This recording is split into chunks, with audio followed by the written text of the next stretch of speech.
Assalamualaikum warahmatullahi wabarakatuh. Alhamdulillah wassalatu wassalamu ala Rasulillah wa ba'd. Ayyuhal ikhwah, a'azzani wa a'azzakumullah.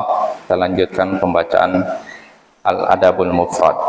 Berkata Imam Al-Bukhari rahimahullahu ta'ala, babun la yaqulu abdi. Bab tidak boleh mengatakan hambaku. Berkata Imam Al-Bukhari rahimahullah, haddatsana Muhammad bin Ubaidillah qal haddatsani ibnu Abi Hazim anil Ala an abihi an Abi Hurairah anin Nabi sallallahu alaihi wasallam qal la yaqul ahadukum abdi amati kullukum abidullah wa kullu nisaikum ima'ullah wal yaqul gulami jariyati fataya wa fatati. Telah menceritakan kepada kami Muhammad bin Ubaidillah, ia berkata telah menceritakan kepadaku Ibnu Abi Hazim dari Al-Ala, dari ayahnya dari Abu Hurairah dari Nabi sallallahu alaihi wasallam, beliau bersabda, janganlah salah seorang dari kalian berkata hambaku laki-laki, hambaku perempuan. Kalian semua adalah hamba-hamba Allah yang laki-laki, dan semua wanita-wanita di antara kalian adalah hamba-hamba Allah yang perempuan. Hendaknya mengucapkan pelayan kecilku yang laki-laki, pelayan kecilku yang perempuan, dan bujangku, dan pelayan bujangku, dan pelayan gadisku. Nah, ini hadisnya Bapak dari Abu Hurairah. Jadi Nabi di sini bersabda, janganlah salah seorang dari kalian berkata hambaku laki-laki, hambaku perempuan. Ini sudah kita bahas dalam kitab Tauhid ya. Tidak boleh mengatakan demikian. Di sini apa alasannya? Kata Nabi, karena kalian semua adalah hamba-hamba Allah. Ini untuk laki-laki.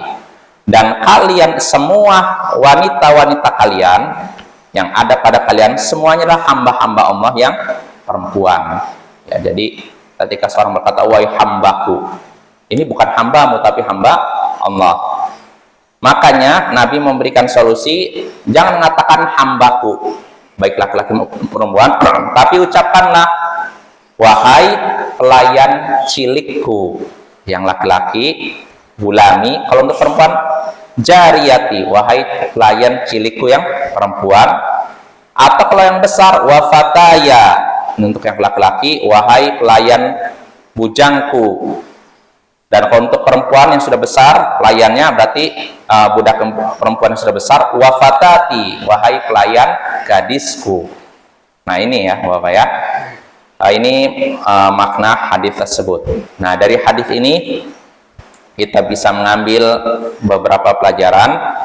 Di antaranya pertama, larangan seorang majikan berkata kepada budaknya hambaku.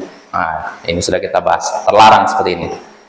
Ini kalau dalam rangka mengajak bicara. Adapun kalau sebagai bentuk kabar, maka sudah kita bahas itu diperbolehkan. Kabar itu kalau misalkan ada seorang bertanya kepada kita, saya punya budak. Lalu ada orang bertanya, ini siapa ini? Orang yang di depan kamu ini? Oh, ini adalah hambaku. Maksudnya budakku. Itu diperbolehkan. Adapun berkata kepada budak misalnya, wahai hambaku, nah ini yang terlarang. Dan ini sudah kita bahas dalam kitab Tauhid. Lalu faedah berikutnya yang bisa kita petik dari hadis ini menunjukkan adanya sad dzara'i', menutup pintu yang mengantarkan kepada yang haram. Karena di sini Nabi melarang seorang majikan berkata kepada budaknya wahai hambaku, karena ini dikhawatirkan nanti apa? Mengantarkan pada bentuk penyamaan Allah dengan manusia. Artinya apa? Syirik. Makanya Nabi tutup pintu menuju itu. Itu faedah kedua. Faedah ketiga yang bisa kita petik dari hadis ini, seorang muslim dituntut untuk berkata baik, baik dari sisi lafalnya maupun maknanya. Seorang muslim diperintahkan untuk berkata baik, baik di sini dari sisi lafalnya maupun maknanya. Lafalnya artinya benar, maknanya artinya baik. Jadi jangan sampai mengucapkan perkataan lafalnya benar tapi niatnya buruk, atau niatnya baik tapi lafalnya batil. Nah, ini juga tidak diperbolehkan. Harus dua-duanya benar, lafalnya maupun maknanya. Itu faedah ketiga. Lalu faedah terakhir yang bisa kita petik dari hadis ini, siapa yang melarang orang lain dari sesuatu, maka hendaknya sebutkan pula yang bolehnya, yang diperbolehkannya, jalan keluarnya.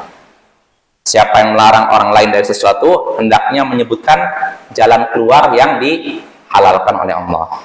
Contohnya dalam hadis ini, Nabi melarang seorang majikan berkata kepada budaknya apa?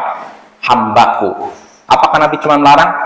Tidak. Nabi menyebutkan yang diperbolehkannya. Apa yang diperbolehkannya? Ucapkan wahai pelayanku. Nah, ini berarti menunjukkan kalau kita melarang orang lain dari sesuatu yang diharamkan, maka sebutkan jalan keluarnya yang dihalalkan. Wassallallahu ala nabiyyina Muhammadin wa ala alihi wa sahbihi ajma'in. Wa akhiru da'wana anil hamdulillahi rabbil alamin.